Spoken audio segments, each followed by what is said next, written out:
Now the Three Martini Lunch with Greg Corombos and Jim Garrity. And welcome, everyone, to the Monday edition of the Three Martini Lunch, along with Jim Garrity of National Review, who is also the author of The Weed Agency. I'm Greg Corombos of Radio America. Good, bad, crazy martinis for you as usual, but we begin with Jim's brief recap of his trip out to be on HBO's Real Time with Bill Maher, which I'm sure was a very inviting format for you, Jim. If you had said to me, someday you'll be on a stage with Bill Maher, Anthony Weiner, Nicole Wallace, Ralph Reed, and the filmmaker John Waters. That is about as weird a crew as you can possibly imagine. For those wondering, I did not interact with Anthony Weiner that much, so I couldn't give you much feedback, positive or negative. That's kind of the way I liked it. That John Waters was kind of the surprise of the evening. I haven't seen any of his films other than maybe catching Crybaby on cable. He's definitely always been kind of an out there guy, the kind of guy that David Lynch would say, well, that's a little weird, okay?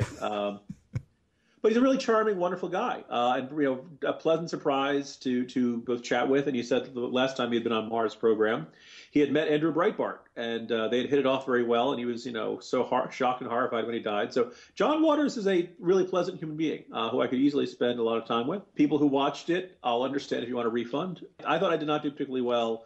Everyone is telling me I did fine, so either my assessment of myself is off, or everyone's just being nice to me. I think I will just kind of say that it is a very different experience than your average political chat show, and there's a reason some conservatives are wary or not fans of Bill Maher, and the program is what it is. But it was kind of them to invite me on.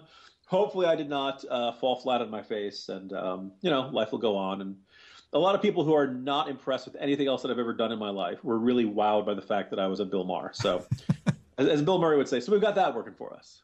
Well, you accomplished several things here. First of all, you got attention for the book and the work you do at National Review. Secondly, the first attack from Bill Maher was that he just simply didn't believe anything that was published in the Washington Times. So yeah, if you look closely at my eyes at that moment, it's like, oh, this is how it's going to go, huh? Okay.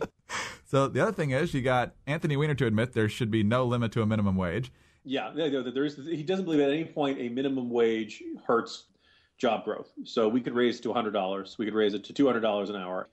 I described it in the Morning Jolt as like, this is a studio audience that adores Bill. It's his show, and they're not there to see me. They're not fans of me. They're not likely to agree with anything I say. So if I can get them to question anything they believe, then I'm ahead of the game.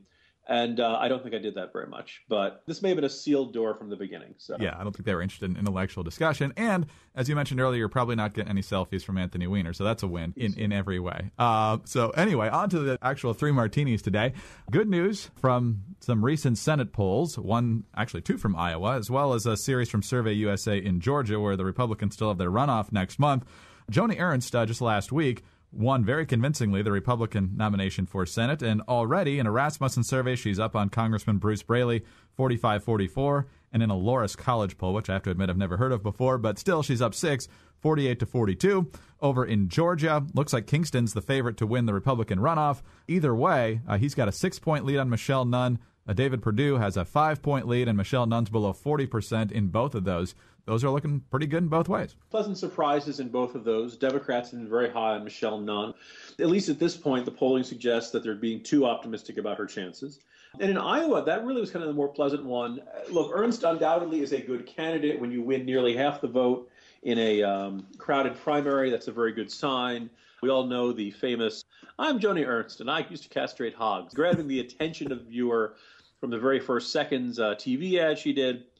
Iowa had been a state I had not put in my, Republicans have a good shot here pile yet. So seeing her ahead in 2 polls is a nice little indicator here to indicate, yes, this should be competitive. She's got a good shot, and she's got a good charisma, very good on the stump. We all know Bruce Braley hates farmers, and that's not necessarily the demographic you want to alienate in Iowa. So there's good potential here. We'll have to see how it continues as the summer goes on. On to the bad martini now, and if you don't enjoy a lot of media coverage and softball questions to Hillary Clinton, you'll probably want to stay away from the mainstream networks over the next several days and maybe even weeks. Her book is out either this week or soon. If you want answers on Benghazi, you're more likely to get them in the Weed Agency, even though Jim doesn't even address it in the Weed Agency. But nonetheless, we'll be talking about that. The issue we're going to talk about today is this excerpt from her interview with ABC's Diane Sawyer. Sawyer talks about the exorbitant amount of money that she and Bill Clinton charge for giving speeches. It has been reported you've made $5 million Making speeches? The president's made more than $100 million? Well, if you have no reason to remember, but we came out of the White House not only dead broke, but in debt. We struggled to, piece together the resources for mortgages for houses, for Chelsea's education. It was not easy. Jim, as you pointed out, she was a senator at the time, so that's not exactly chump change. Bill Clinton gets a pension, I assume. Obviously, they had plenty of money coming in. They did have a bunch of legal issues and other things to sort out, and they weren't filthy rich coming into the White House. This story of living in a shanty somewhere doesn't exactly hold up. First of all, the wording of that, we struggle to cobble together the resources, struggle to piece together the resources, like it's a puzzle piece for mortgages, for houses, plural. She had a perfectly good answer here, which is, Diane, we had the opportunity to make money and we took it. And there's no shame in that. And there shouldn't be any shame in that. It's very tough for a woman who, not so long in September 2012, was running around saying, there are rich people everywhere and yet they do not contribute to the growth of their own economies. In Hillary Clinton's mind, she's not rich. Now, she's talking about this when we left the White House. She was in negotiations with Simon & Schuster to write a book at that point. And in December of 2000, as you said, she'd just been elected to the Senate. She knew what she was doing. She wasn't facing unemployment. She got an $8 million advance for her book, the book she wrote, Living History back then. The idea that, where are we going to get money from? It's just flat not true. Like she had $8 million. I don't know how much of it was being paid upon signing and how much was paid, but a good chunk of that comes to the author when they sign the contract. So the idea, how are we going to pay? It was kind of ridiculous. I think this is what isolates a good portion of what people really can't stand about Hillary, is that she will lie even when she doesn't have to. And she will do it to make her appear to be something she isn't. She is not middle class. She is not struggling.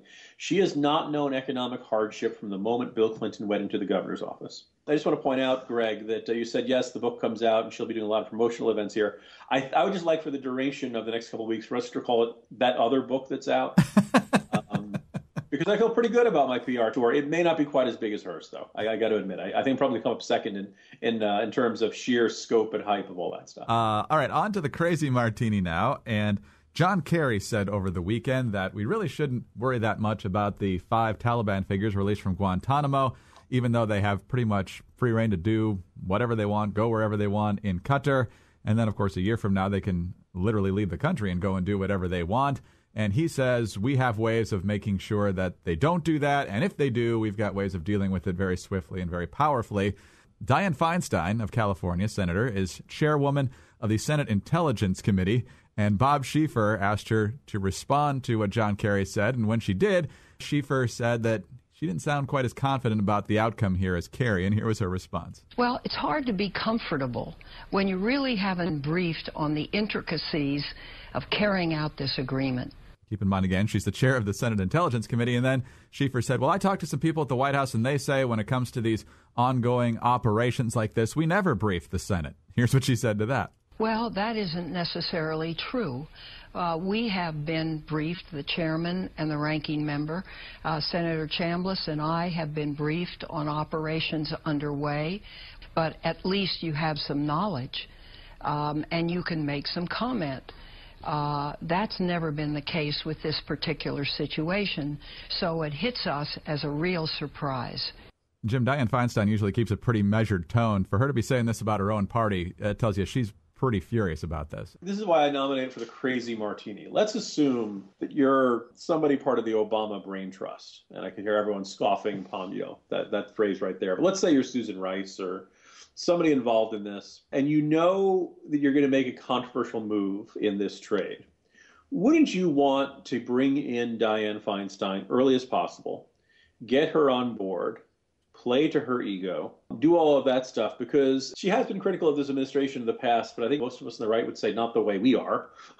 She's hardly been a vociferous and relentless critic of the administration. All of her criticism is more in a tone of sorrow than in anger. Yeah. An expression of this. Freezing her out on this completely probably is a very bad strategy on their part. And here's the next thing, which is that if you're Obama or you're, one of his top trusted advisors in this area, why wouldn't you kind of look at that and say, well, wait a minute, if Dianne Feinstein is utterly convinced this is a bad idea, as is Leon Panetta, as is Hillary Clinton, as is James Clapper, at least, until recently, as did Robert Gates, maybe it really is a bad idea. All these people have pretty much spent their lives either in defense or intelligence or something like that. But Obama, the community organizers, totally convinced this is going to work. And I think that that's one of the things that's really unnerving about this. You got to look far and wide to find somebody in the national security arena who looks at this deal and says, yes, this is going to work out great for us.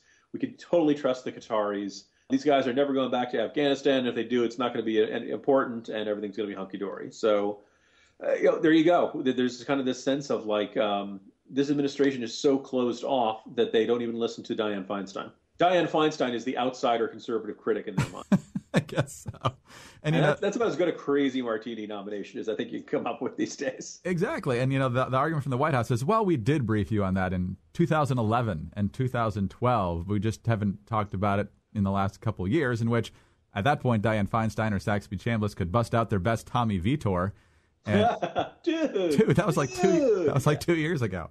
Anyway, as we mentioned, yesterday's a primary day in Virginia. It's kind of fun because we got this Jim Moran district, which unfortunately is going to stay in Democratic hands. And you got all these Democrats trying to out-left each other on guns and Obamacare, how much they love it. It's just a complete vacation from the rest of the country in terms. If you wanted to design a district and an ad campaign designed to drive conservatives crazy, this is pretty much what you would come up with. It basically is, no, I'm more progressive. No, I'm more progressive. I pledge to hunt down the Koch brothers with dogs. That kind of tone to this campaign. And, because like the Koch brothers live like several states away. Anyway, so somebody gets to go on. We on the Republican side have a very good candidate in Micah Edmond, and I'm pulling for him. We'll see how it shakes out. Obviously, it's a tough district.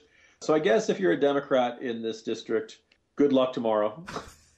I think it'll be split 8 or 9 ways, and I'm hoping that it'll just be. It didn't get nearly as nasty as I hoped, because I love to see Democrats fighting with other Democrats. But hopefully there'll be a lot of lingering resentment divisions that last all the way into November. It's been fun to listen to, especially if you don't actually live in that district. Jim does, unfortunately, so he's got to deal with that. But anyway, Jim, we'll talk to you tomorrow. Have a good one. See you tomorrow, Greg. Jim Garrity of National Review. I'm Greg Corombos of Radio America. Thanks for being with us today. And please be sure to join us again on Tuesday for the next 3 Martini Lunch.